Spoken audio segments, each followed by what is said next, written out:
కూటమి ప్రభుత్వం తెచ్చిన ఉచిత ఇసుక పాలసీని కొందరు రాజకీయ నాయకులు వ్యాపార మార్గంగా మలుచుకుంటున్నారు. కడప జిల్లాలో ఉన్న 10 ఇసుక రీచ్లు రాజకీయ నాయకుల కనుసన్నల్లోనే నడుస్తున్నాయి. ఎలాంటి స్లిప్పులు లేకుండానే ఇసుకను ఇతర రాష్ట్రాలకు కూడా తరలిస్తున్నారు. నిర్మాణ రంగం కుదేలు కావడంతో ఇసుకకు డిమాండ్ లేకుండా పోయింది. డిమాండ్ ఉంటే మరికొంత సొమ్ము సంపాదించుకునే వాళ్ళం అనే ధోరణిలో నాయకుల వ్యవహార తీరు ఉంది. కడప జిల్లాలో ఇసుక మాఫియాకు సంబంధించి మరింత సమాచారం మా ప్రతినిధి సుదర్శన్ రెడ్డి అందిస్తారు.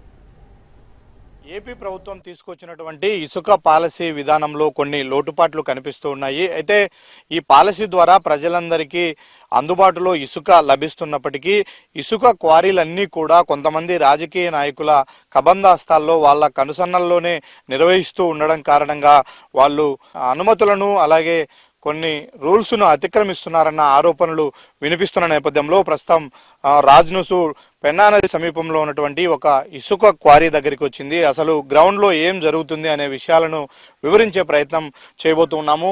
ప్రస్తుతం ఇక్కడ మనం విజువల్స్లో కూడా చూడవచ్చు. ఇది సిద్ధవటం దగ్గర ఉన్నటువంటి ఒక ఇసుక రీచు. అక్కడ ఉన్నటువంటి నదిలో ఉన్నటువంటి ఇసుకను తీసుకువచ్చి ఇక్కడ డంప్ చేస్తారు. ఇక్కడ నుంచి తీసుకెళ్తారు. అంటే ప్రతి ఇసుక రీచుకు అనుబంధంగా ఒక స్టాక్ పాయింట్ను ప్రభుత్వం అనుమతించింది. ఆ ఇసుక రీచుల నుంచి ఇసుకను తీసుకువచ్చి స్టాక్ పాయింట్లో నిలువ చేసిన తర్వాత ఎవరైతే సచివాలయాల ద్వారా కావచ్చు లేదంటే నేరుగా స్టాక్ పాయింట్లలో బుక్ చేసుకున్న వాళ్ళు కావచ్చు, వాళ్ళు అలా ముందుగానే ఇసుకను ఆన్లైన్లో బుక్ చేసుకున్న వారికి ఇక్కడ లోడింగ్ చేసి పంపిస్తూ ఉంటారు. అయితే ఇందులో కొన్ని నిబంధనలు ఉన్నాయి. ఒక టిప్పర్కు ఇన్ని టన్నులు మాత్రమే లోడ్ చేయాలి. అలాగే ఒక ఇసుక రీచ్లో ఒక ఇసుక స్టాక్ పాయింట్లో లోడ్ చేసినటువంటి ఇసుక ఎక్కడికి వెళ్తుంది, ఏంటి, దాని ఓనర్ ఎవరు, ఏ అవసరం కోసం ఇసుక తీసుకుంటున్నారనే అన్ని సిద్ధవటం మండలంలో ఇసుక క్వారీ వచ్చేసి దర్జిపల్లి క్వారీ, ఒంటిమిట్ట మండలం దర్జిపల్లి క్వారీలో అనుమతులు వచ్చాయి. అక్కడ కొన్ని అనివార్య కాలంలో అక్కడ ప్రజలు అభ్యంతరం తెలిపారు. దాన్ని తీసుకునేసి ఇక్కడ సిద్ధవటం మండలము జంగాలపల్లి క్వారీని ద్వారా అక్కడ అక్రమంగా ఇటాచీలతో తోలుతూ చాలా భారీ వాహనాలకు కావాల్సిన కాడ ఎక్కువ పోసుకొని పగులు రాత్రి కూడా తోలుతున్నారు. ఇక్కడ ప్రజలు అడిగితే కనుక మాకు పైనుంచి పర్మిషన్లు ఉన్నాయని దౌర్జన్యం చేస్తున్నారు. కానీ ఏమని అడిగితే అడిగేదానికి కూడా అధికారులు కూడా సరిగా స్పందించడం లేదు. ఒక ఎంఆర్ఓ గారు కానీ మిగతా డిపార్ట్మెంట్ ఎవరిని అడిగినా కూడా వాళ్ళకి పర్మిషన్లు ఉన్నాయని అడుగుతున్నారు. మేము చాలా వరకు కలెక్టర్ గారికి వెళ్ళాము, జేసీ గారికి వెళ్ళాము, ఆర్డీఓ గారికి ఫోటోలతో సహా పెట్టాం. సార్ ఇదేం సార్ అన్యాయము. లాస్ట్ టైం ఇదే దర్జిపల్లి క్వారీ, జంగాలపల్లి క్వారీలో ఇంతకుముందు లాస్ట్ వైసీపీ ప్రభుత్వంలో చాలా వరకు ఇక్కడే జరిగింది క్వారీ. ఏం లేకుండా లాస్ట్ వరకు ఇసుకెత్తి అంతా ఏరంతా రాళ్ళమయం చేశారు. అప్పుడు జరిగిన ఒక యాక్సిడెంట్లో ఒక టిప్పర్ కింద ఆటో తగులుకొని దాదాపు ఒక 10 మంది వరకు మహిళలకు గాయాలే. లాస్ట్ ప్రభుత్వంలో చెంగలాడి గారి ఆధ్వర్యంలో మేమందరం ధర్నా చేసి పోలీసు వాళ్ళతో కొట్లాడి క్వారీ నిలబెట్టాం మేము. కానీ ఆ రోజు కూడా పోలీసు వాళ్ళ దౌర్జన్యంతో మమ్మల్ని ఏం కానీలేదు. చాలా ఊరు చేసాం ఆ రోజు.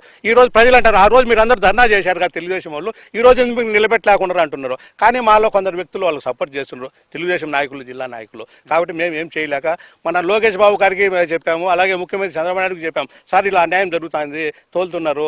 అక్కడ వచ్చేసి క్వారీలో వచ్చేసి ప్రజలతో తోలాలి క్వారీ, కానీ అట్లా టాచీలతో పోసి సప్లై చేస్తున్నారు బయటికి. కాబట్టి అడిగేదానికి కూడా అప్పటికి ఇప్పటికి ఏం తేడా లేదండి. మేము ఒకవేళ తెలుగుదేశం కావచ్చు కానీ ఈ అన్యాయాలు మేము కూడా మనసు ఒప్పడం లేదు మాకు.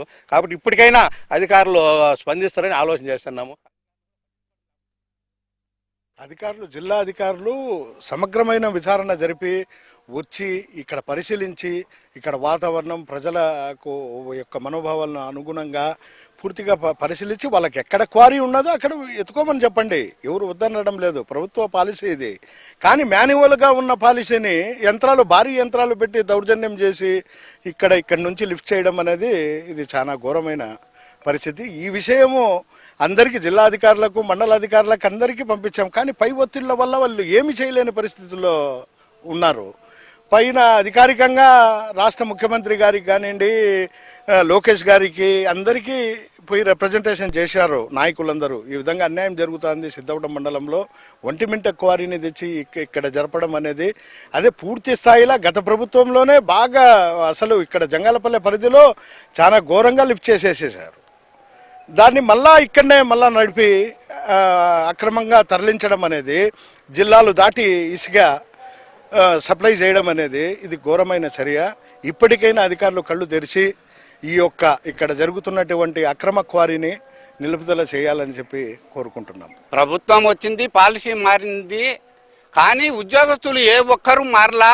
ఇప్పుడు కూటమి ప్రభుత్వం వచ్చిందని ఏ ఒక్కడు అనుకోవటం లెవెల్లో ఇప్పుడు వైసీపీ గవర్నమెంట్ ఉందని అనుకుంటాండ్రు.